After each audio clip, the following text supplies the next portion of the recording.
Hello दोस्तों, मैं Kumar hero sir आप सभी को अपने इस YouTube चैनल पर एक बार फिर से स्वागत करता हूं। और आज की इस वीडियो में हम बात करने वाले हैं स्पेशल क्वेश्चन पर। और जो स्पेशल हम लोग क्वेश्चन जो सीखने वाले हैं वह किस पर सीखेंगे उसको थोड़ा सा ध्यान दीजिए कि आपको सिखाना है प्रॉपर्टीज ऑफ डिटरमिनेंट, जो हम लोग पिछले वीडियो में सीखे और उस पर हम लोग आज इंपॉर्टेंट क्वेश्चन करने वाले हैं, जिससे कि आपका एनसीईआरटी का 4.2 एक्सरसाइज आसानी से बन जाएगा। तो इसीलिए आप वीडियो के अंत तक जरूर बने रहिए। और चलिए स्टार्ट करते हैं। स्टार्ट करने से पहले अगर आप नए हैं मेरे चैनल पर तो प्लीज चैनल को सब्सक्राइब जरूर कर दीजिएगा और बेल आइकन को भी दबा दीजिएगा ताकि आपको इसी तरह का वीडियो मिलते रहे। तो चलिए स्टार्ट करते हैं आज का टॉपिक।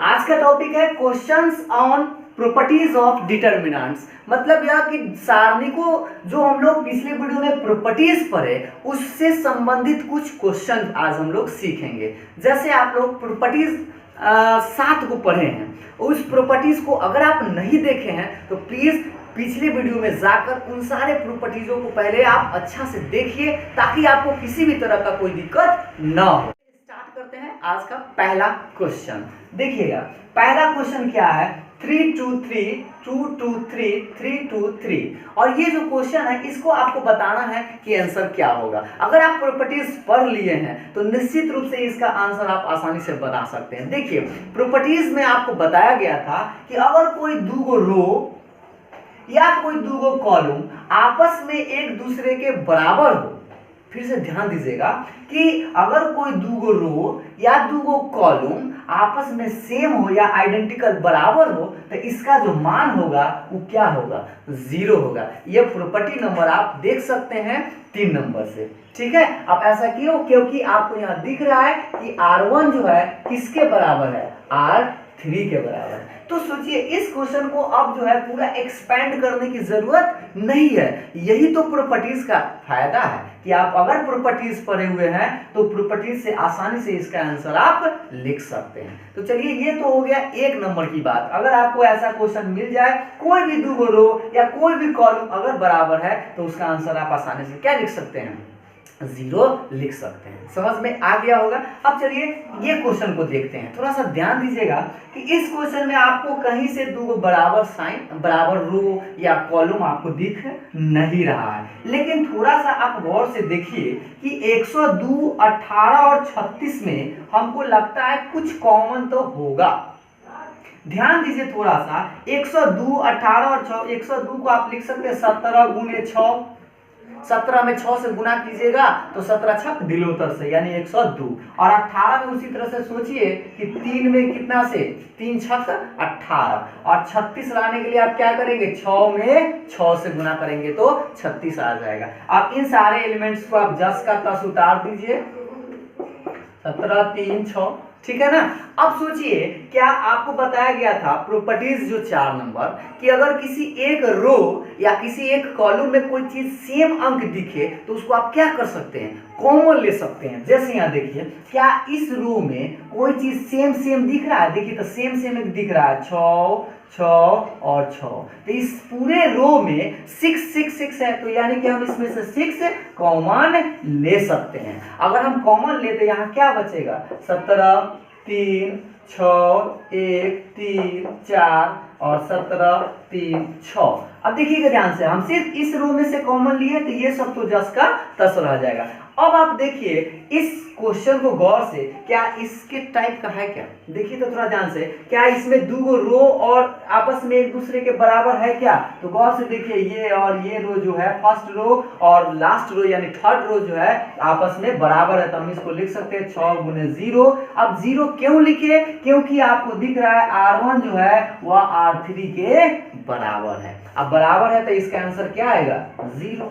बात समझ में आ गया होगा। तो इस तरह से क्वेश्चन को आप प्रॉपर्टीज का फायदा आप ले सकते हैं। और 4.2 को हर क्वेश्चन में आपको प्रॉपर्टीज यूज करना है जिससे कि वो आसानी से आपका क्वेश्चन बन जाए। तो चलिए अब देखते हैं नेक्स्ट क्वेश्चन क्या है। देखिएगा ध्यान से, नेक्स्ट क्वेश्चन आपका क्वेश्चन नंबर 3 है, A B C A + 2x B + 2y C + 2z X Y and Z, और इसका आंसर जो लाना है आपको 0 लाना है, यह आपको प्रूफ करना है। तो 4.2 में ज्यादातर क्वेश्चन आपको प्रूफ ही करना है या तो मान निकालना है, ठीक है। और मान निकालना है तो आपको ध्यान देना है कि कौन सा प्रॉपर्टी लगाया जाए जिससे कि आंसर आसानी से जल्दी में आ जाए। अब ध्यान दीजिए, इसका आंसर हमको 0 लाना है, और 0 कब होगा, या तो दो रो बराबर हो, ठीक है, दो रो अगर बराबर है तो उसका आंसर 0 आ जाएगा। तो आप सोचिए कि इस क्वेश्चन में आपको एक प्रॉपर्टीज बताया गया था, ध्यान दीजिएगा, प्रॉपर्टीज नंबर 5 कि अगर कोई एक रो प्लस के रूप में लिखा गया, उसमें टर्म हो, तो उसको दो डिटर्मिनेंट के प्लस के रूप में बांट दिया जाता है। आपको याद होगा तो देखिएगा इसको ध्यान से, इसको ऐसे लिख सकते हैं, पहला इसको डिटर्मिनेंट प्लस दूसरा डिटर्मिनेंट, इसको हम लिख सकते हैं।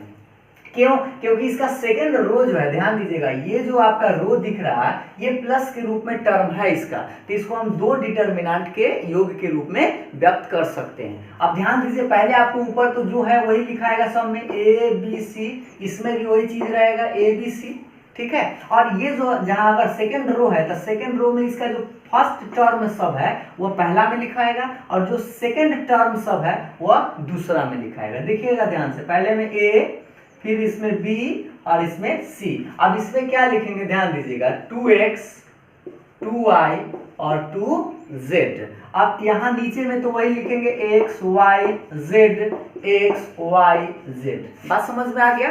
ये प्रॉपर्टीज नंबर 5 यूज किए हैं। आप देख लीजिएगा कि अगर आप प्लस के रूप में टर्म हो तो उसको हम लोग दो भाग में बांट सकते हैं, ठीक है। अब देखिए, आप इसका आंसर सोचिए क्या होगा, क्या दो रो इसमें आपस में बराबर है क्या? अभी जस्ट ऐसा क्वेश्चन बताएं कि अगर दो रो बराबर हो तो उसका आंसर क्या होता है, 0 होता है। क्यों 0 हुआ? क्योंकि आप देख सकते हैं R1 और R2 एक दूसरे के क्या है, बराबर है। फिर सोचिए, इसमें से इस रो में कुछ मिलता जुलता है क्या, सेम चीज है क्या? इस रो में से हम दो चाहे तो कॉमन ले सकते हैं। देखिए तो गौर से, अगर हम इस रो में से दो कॉमन ले तो बाकी सब क्या बचेगा, A B C X Y Z X Y Z, इसमें से हम दो कॉमन ले सकते थे ना। आप देख रहे हैं ना ध्यान से। अब देखिएगा 0 + 2। अब फिर सोचिए, इसमें भी तो दो रो बराबर है, तो दो रो बराबर, तो फिर इसका आंसर क्या आएगा, 0 ही आएगा। क्यों 0 आएगा? क्योंकि इसमें जो है R2 और R3 एक दूसरे के बराबर है, तो इसका आंसर आया 0 + 0, यानी आंसर आ गया 0, यानी कि आपका RHS हो गया। समझ में आ गया होगा? तो इसको अगर हम LHS मान लिए थे इसको, तो हम RHS आसानी से प्रूफ कर दिए। समझ में आ गया होगा? तो चलिए अब हम लोग देखते हैं नेक्स्ट क्वेश्चन। उम्मीद है आप लोगों को अच्छा लग रहा होगा। नेक्स्ट क्वेश्चन देखिए। तो चलिए देखिए, नेक्स्ट क्वेश्चन उसी टाइप का है जो अभी हम पिछला क्वेश्चन आपको बताए थे। ध्यान दीजिएगा, यहाँ पर उस टाइम बताए थे कि रो प्लस के रूप के में था, लेकिन यहाँ जो है इसका कॉलम में जो है प्लस के रूप में टर्म्स है, तो इसको हम भी दो डिटर्मिनेंट के रूप में बांट सकते हैं आसानी से। तो ध्यान से देखिए, इसको हो सके तो आप वीडियो को पॉज करके खुद से बनाने का प्रयास कीजिए पहले, उसके बाद इसको देखिएगा, ठीक है। तो चलिए स्टार्ट करते हैं, इसको कैसे बनाएं।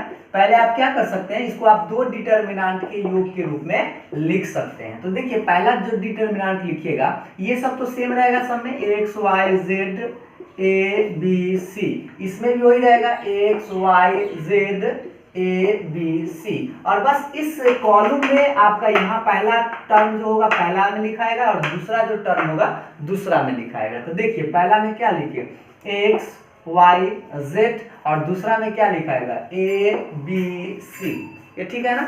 अब इसको देखिए, अब इसमें आप देखिएगा गौर से, तो ये जो फर्स्ट कॉलम है और ये जो थर्ड कॉलम है, क्या आपस में एक दूसरे के बराबर है? तो बराबर अगर है तो इसका आंसर क्या होगा, 0 होगा।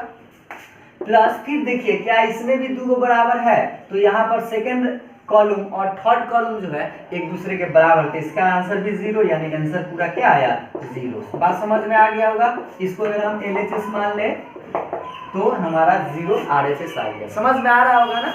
एक बार देख लीजिएगा ध्यान से। अगर किसी को दिक्कत है तो जरूर आप कमेंट करके जरूर बताइएगा कि आपको कैसा। चलिए तो देखते हैं नेक्स्ट क्वेश्चन क्या है आपका, ध्यान दीजिएगा। नेक्स्ट क्वेश्चन, क्वेश्चन नंबर 5 है, x + y y + z z + x z x y 1 1 1। अब इसका भी आंसर आपको क्या लाना है, 0 लाना है। तो आप बताइए, थोड़ा सा ध्यान दीजिए कि अगर आप इसको दो टर्म में बांटने का प्रयास करेंगे तो उससे आपका आंसर नहीं आएगा। तो इसको हम क्या करें, आपको एक और ऑपरेशन बताए थे इस तरह का, ध्यान दीजिएगा थोड़ा सा।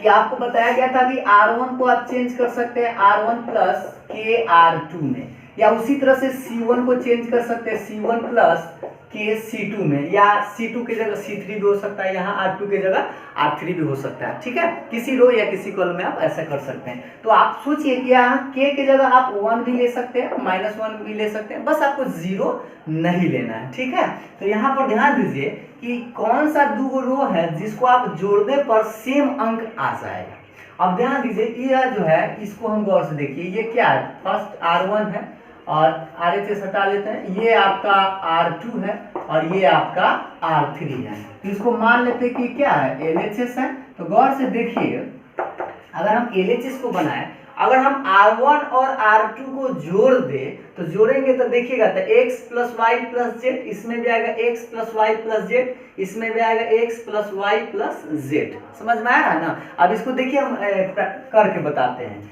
कि आपको क्या करना है। इसमें ऑपरेशन आपको लगाना है R1 change R1 plus R2। अब ध्यान दीजिएगा कि इसको पहले आप इस तरह से थोड़ा बड़ा बनाइए।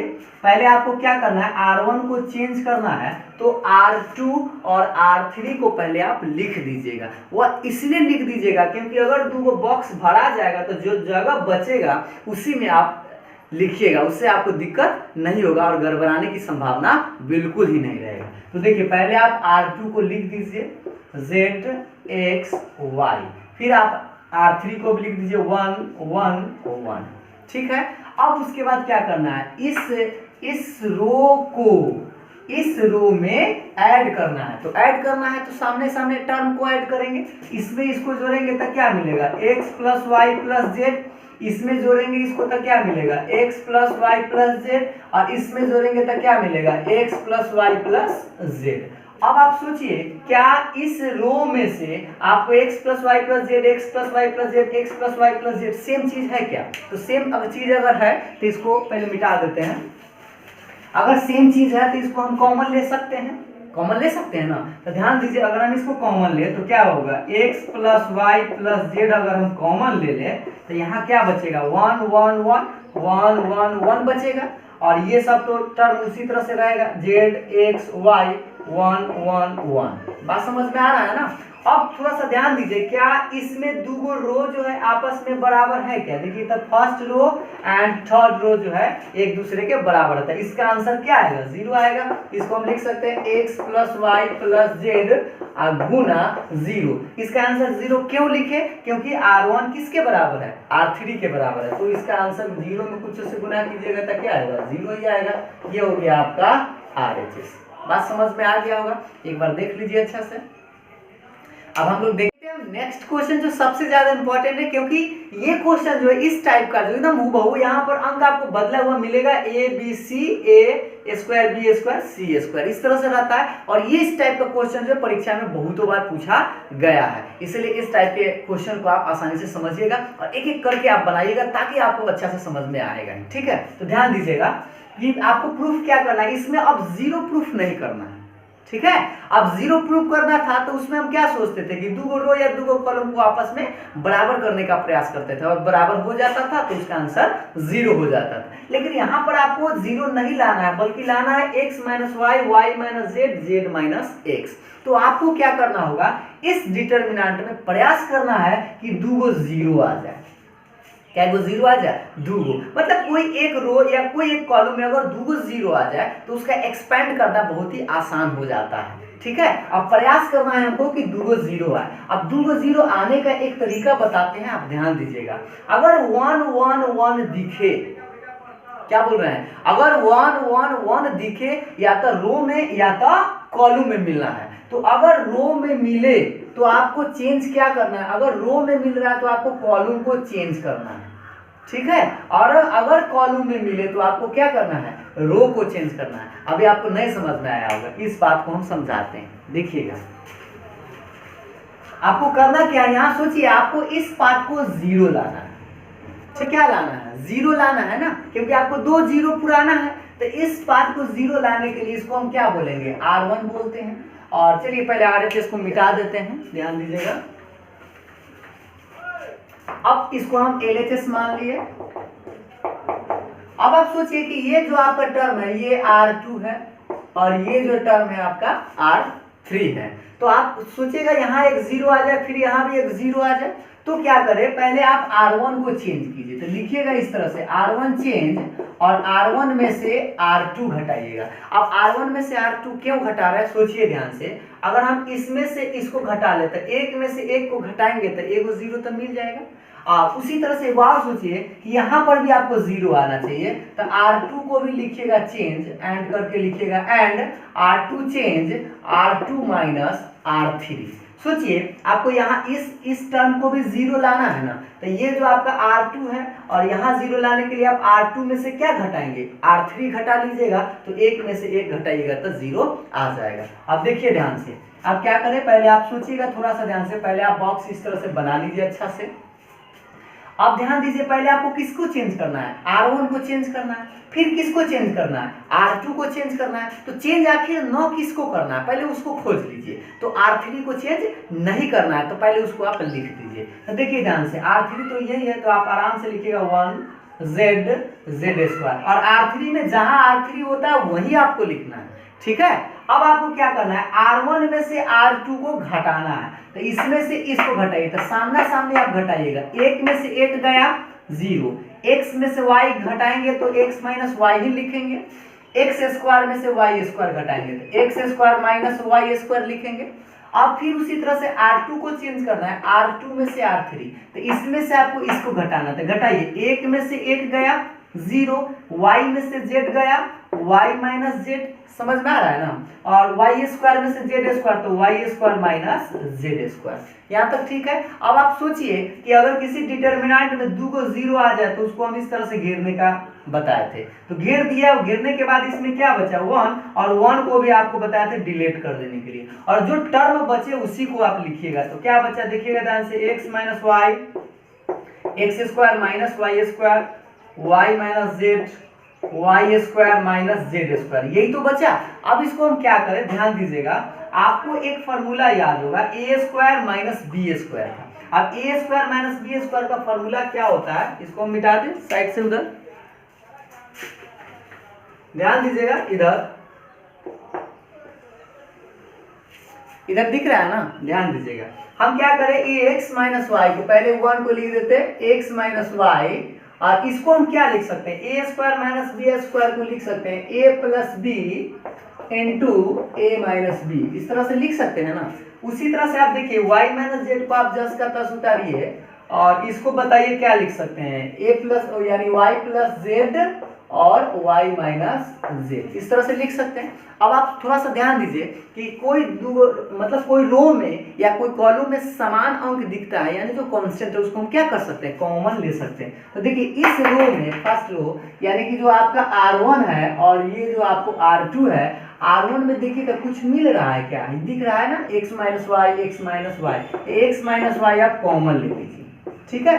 क्या ले लीजिए, फर्स्ट रो में से x माइनस वाई कॉमन ले लिए, और सेकेंड रो में से भी आप देखिए तो y माइनस जेड मिल रहा है, तो y माइनस जेड आप कॉमन ले लीजिए। तो पहला पार्ट में देखिए बचा क्या, यहाँ तो कॉमन ले लिए तो 1 बचेगा ना, और यहाँ ई कॉमन है तो क्या बचेगा, x प्लस वाई बचेगा, और नीचे उसी तरह से सोचिए, यहाँ कॉमन है तो 1 बचेगा और ई कॉमन है तो क्या बचेगा, y प्लस जेड। यहाँ तक तो समझ में आ गया है। अब आप थोड़ा सा ध्यान दीजिएगा, x minus Y, y minus Z जस का तस रहेगा। अब ये तो छोटा सा डिटर्मिनेंट है तो इसको आप एक्सपेंड कर सकते हैं इस तरह से गुना करके, तो गुना कीजिएगा तो ध्यान दीजिएगा, इसको गुना करेंगे तो क्या आएगा, y प्लस जेड, बीच में माइनस का साइन होता है, और जैसे ही माइनस से गुना होगा तो ये बीच में जो है वो क्या हो जाएगा, प्लस है तो माइनस हो जाएगा, यहाँ लिखेंगे x माइनस वाई। यही मिस्टेक अगर आप कर दीजिएगा, x प्लस वाई लिख दीजिएगा तो आपका गलत हो जाएगा, ठीक है। तो यहाँ पर ध्यान दीजिएगा, अभी y से y क्या होगा, कट जाएगा, तो क्या बचेगा, x minus Y, y minus Z, और इधर बचेगा z माइनस x, और आपको यही तो आपको लाना था कि x माइनस वाई और y minus Z into Z minus x. उम्मीद करता हूँ आपको समझ में आ गया होगा, और इस टाइप का क्वेश्चन जो है आपको एनसीईआरटी में ज्यादा मिलेगा। क्वेश्चन को देखते हैं जो सबसे ज्यादा इंपॉर्टेंट है, और ये आज का लास्ट क्वेश्चन है, ठीक है। और ये जो है क्वेश्चन बहुतों बार एग्जाम बिहार बोर्ड के एग्जाम में बहुतों बार ये क्वेश्चन पूछा गया है। तो चलिए इस इंपॉर्टेंट क्वेश्चन को हम लोग समझते हैं बहुत ही अच्छा से। ध्यान दीजिएगा कि इस टाइप के क्वेश्चन में आपको करना क्या होता है कि आपको RHS पर कुछ देखना है और उससे आपको हिंट मिलेगा और सोचना है कि आपको कैसे ये आएगा। देखिएगा 5x प्लस वाई है, तो आपको प्रयास करना है कि 5x प्लस वाई जो है इसमें से कैसे आ जाए।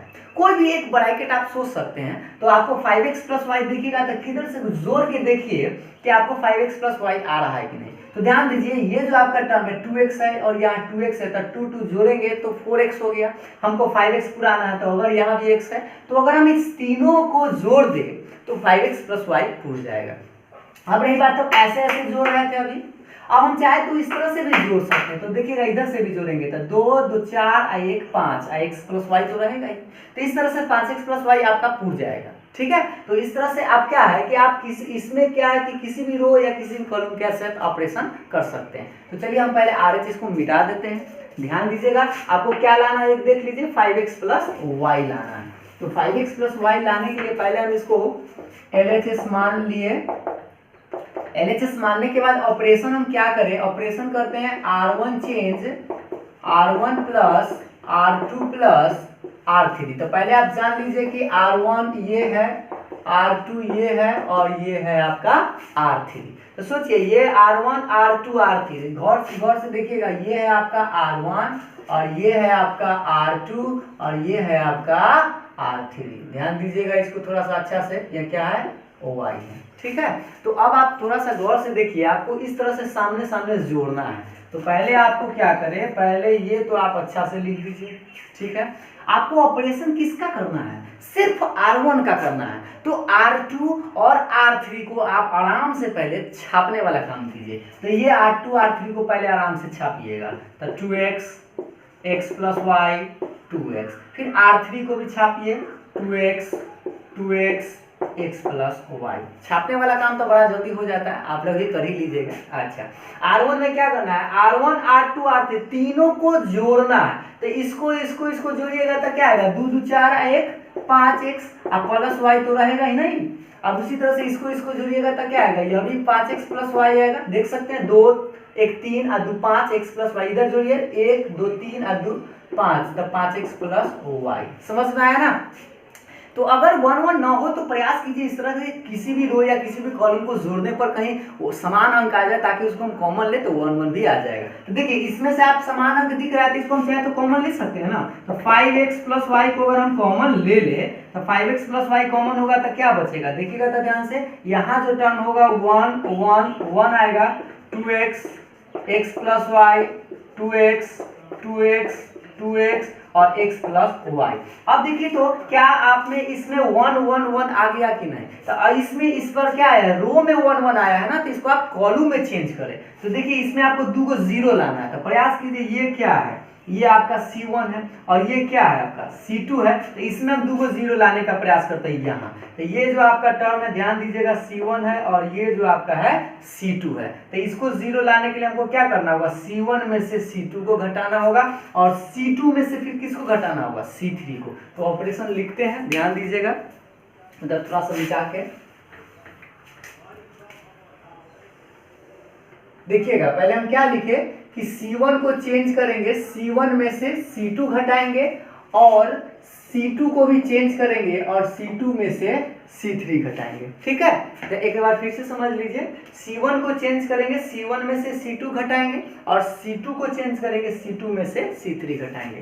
पहले आप लिखिए क्या है, 5x प्लस वाई आपके पास है और देखिएगा ध्यान से, आप घटाइएगा तो पहले आप सोचिए किसका किसका ऑपरेशन कर रहे हैं, C1 का और C2 का। तो आप C3 को पहले आप लिख दीजिए। तो देखिए C3 इसमें कौन है, ये टर्म C3 है, तो इसको आप जैसे है वैसे ही लिखिएगा। ठीक है, 1 क्या है, फिर 2x, फिर क्या है x प्लस वाई।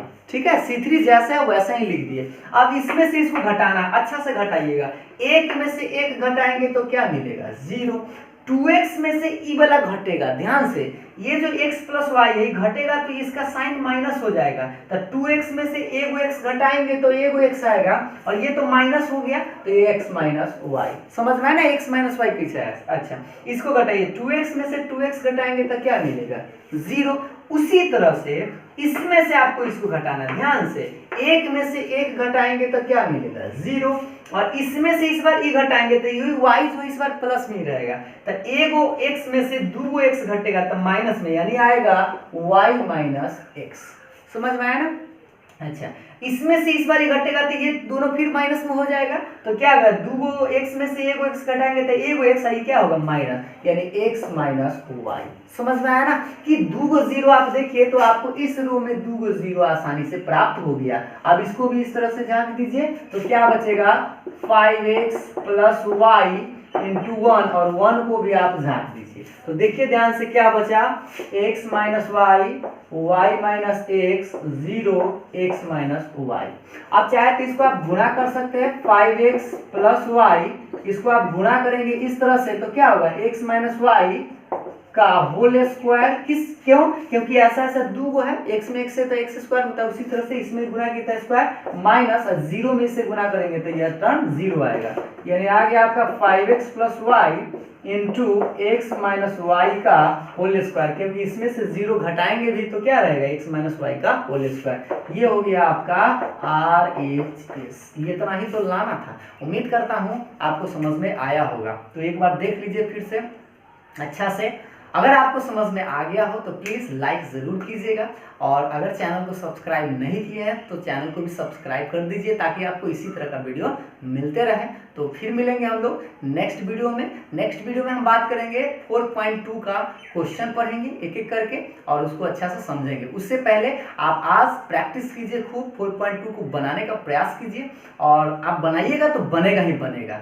ठीक है, तो फिर मिलते हैं नेक्स्ट वीडियो में। तब तक के लिए बाय बाय।